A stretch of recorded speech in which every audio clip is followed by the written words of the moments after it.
வணக்கம். இன்னைக்கு நாம உங்ககிட்ட கிடைச்ச தகவல்களை வச்சு தமிழ் சினிமாவிலயும் சரி அரசியல்லயும் சரி ஒரு தவிர்க்க முடியாத சக்தியா இருந்த கேப்டன் விஜயகாந்த் பத்தி கொஞ்சம் ஆழமா பார்க்க போறோம். ஆமா, ஒரு மாஸ் ஹீரோ, அப்புறம் அரசியல் தலைவர். கரெக்ட்.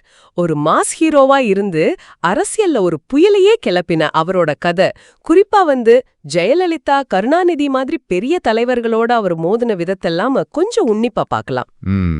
அவருடைய அந்த இரட்டை பயணம், அதோட தாக்கம் என்னங்கறத புரிஞ்சுக்கிறது தான் முக்கியம். சரி, முதல்ல அவருடைய சினிமா பயணத்தை சட்டுன்னு பாத்துருவோம். விஜயராஜ் அழகர்சாமின்னு பேரு. 1979ல இனிக்கும் இளமையில ஆரம்பிச்சு, ஆமா, 80கள்ல கிராமத்து ஆக்ஷன் ஹீரோ, நேர்மையான போலீஸ் ஆபீசர்னு கலக்கினாரு. ஆமா, சட்டம் ஒரு இருட்டரை, சின்ன கவுண்டர், ரமணான்னு எக்கச்சக்க படங்கள். அப்புறம் அந்த கேப்டன் பிரபாகரன் 1991ல வந்தது. அதுக்கப்புறம் தான் கேப்டன்னே பேர் நின்னுடுச்சு. ஆமா, கிட்டத்தட்ட ஒரு 180 படம் இருக்கும். தேசபக்தி, பஞ்ச் டயலாக், இதுதான் அவருடைய சினிமா அடையாளம் இல்லையா?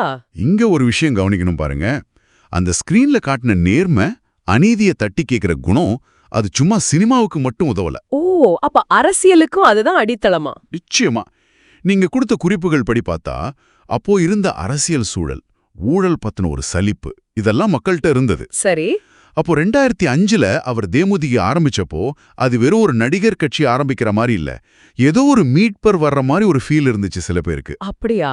திமுக அதிமுகக்கு மாற்றன்னு சொன்னாங்க இல்லையா? ஆமா, அந்த ரெண்டு பெரிய கட்சிக்கும் ஒரு மாற்றா உருவாகி 2006 தேர்தல்ல கணிசமான ஓட்டு வாங்கிட்டாரு.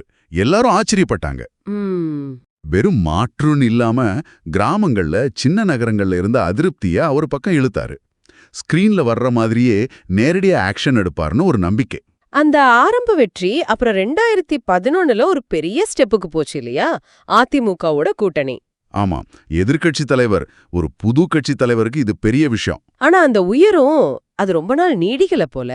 உங்க குறிப்புல இருக்கு, உறவுல சிக்கல் வந்துருச்சு. கரெக்டா சொன்னீங்க. ரொம்ப சீக்கிரமே கசந்து போச்சு ஜெயலலிதாவோட உறவு. மின்வெட்டு, ஊழல்னு பிரச்சனைகளை விஜயகாந்த் சட்டசபையிலே பயங்கரமா விமர்சிச்சிட்டாரு. ஓஹோ, சட்டமன்றத்திலையா? ஆமா, நேரடியாவே. அது கூட்டணிக்குள்ள பெரிய புகைச்சல கிளப்பிடுச்சு. 2012ல கூட்டணியை விட்டு வெளியவே வந்துட்டாரு. அதுக்கப்புறம் சட்டமன்றத்துல நடந்ததெல்லாம் பெரிய பரபரப்பாச்சு. ஆமா, அதிமுக மெம்பர்ஸோட பயங்கர வாக்குவாதம், கைய ஓங்குனது, ஒரு தடவை கோபத்துல தரையில துப்புனதுன்னு ரொம்ப ஆக்ரோஷமா இருந்தாரு. அதெல்லாம் பெரிய சர்ச்சையாச்சு. ஆமா, அவரை சினிமா கேப்டன்னு கிண்டல் பண்ணப்போ, அவர் சட்டசபையிலே நான் மசாலா மாமா இல்ல, நான் மக்கள் மாமான்னு கத்துனதெல்லாம் அப்போ பெரிய நியூஸ். அந்த மோதல் போக்கு, அதுதான் அவருடைய ஸ்டைலா? சொல்லப்போனா ஆமா, அந்த எஸ்டாப்ளிஷ்ட் ஆர்டரை நேரடியா எதிர்க்கிற குணம் அது. ஜெயலலிதா கூட மட்டுமில்ல, திமுக கருணாநிதி கூடயும் அவருக்கு மோதல் போக்கு இருந்துட்டே இருந்துருச்சு இல்லையா? ஆமா, திமுகவை குடும்ப ஆட்சின்னு சொன்னாரு. இது அப்போ பரவலா இருந்த ஒரு விமர்சனம். சரி. மத்த நடிகர் அரசியல்வாதிகள் மாதிரி இல்லாம விஜயகாந்தோட இந்த ஸ்டைல் கொஞ்சம் சமரசம் இல்லாத, சில சமயம் ஆக்ரோஷமான போக்கு, அது அவருக்கு ஒரு பக்கம் ஆதரவை கொடுத்தாலும் இன்னொரு பக்கம் கடுமையான எதிர்ப்பையும் சம்பாதிச்சு கொடுத்துச்சு. இந்த மோதல்களோட அரசியல் விளைவுகள் என்ன? குறிப்பா ஜெயலலிதாவோட மோதுனது, அது 2016 தேர்தல்ல தேமுதிகவோட தோல்விக்கு ஒரு முக்கிய காரணம்னு சொல்லலாம். ஒரு சீட் கூட கிடைக்கல. ஆமா, அது பெரிய சரிவு. இருந்தாலும் பெரிய தலைவர்களுக்கு முன்னாடி வளையாம தனியா நின்னாருங்கிற தைரியத்தை நிறைய பேர் பாராட்டினாங்க. இதுதான் அவருடைய அரசியல் மரபோட ஒரு சிக்கலான அம்சம். எம்ஜிஆருக்கு அப்புறம் இவ்வளவு சீக்கிரமா தமிழ்நாட்டு அரசியல்ல இவ்வளவு பெரிய தாக்கத்தை ஏற்படுத்தின நடிகர்னா அது அவர்தான். சரிதான். பிற்காலத்துல அவருடைய உடல்நல பிரச்சனைகள், அப்புறம் டிசம்பர் 28, 2023ல அவருடைய மறைவு, இதையும் நம்ம நினைவில் கொள்ளணும். நிச்சயமா.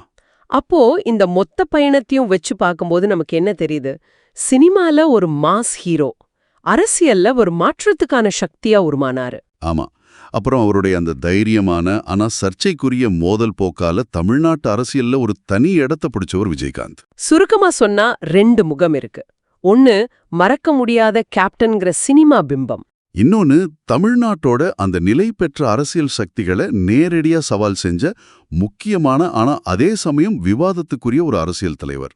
இந்த ரெண்டும் சேர்ந்ததுதான் விஜயகாந்த். சரி, இப்போ இறுதியா நீங்க யோசிக்கிறதுக்கு ஒரு கேள்வி. விஜயகாந்தோட அந்த சினிமா வெற்றி, அப்புறம் அரசியல்ல வேகமா அவர் மேல வந்தது, அந்த கடுமையான மோதல்கள், அப்புறம் வந்த சரிவு, இதெல்லாம் பார்க்கும்போது இப்போ இருக்கிற சூழல்ல பிரபலங்கள் தமிழ்நாட்டோட இந்த சிக்கலான உணர்ச்சிகரமான அரசியல் களத்துக்குள்ள வர்றப்போ அவங்களுக்கு என்ன சவால்கள் இருக்கு, என்ன வாய்ப்புகள் இருக்கு, என்ன ஆபத்துகள் இருக்கு, இத பத்தி அவருடைய கதை நமக்கு என்ன சொல்லுதுன்னு நீங்க கொஞ்சம் யோசிச்சு பாருங்க.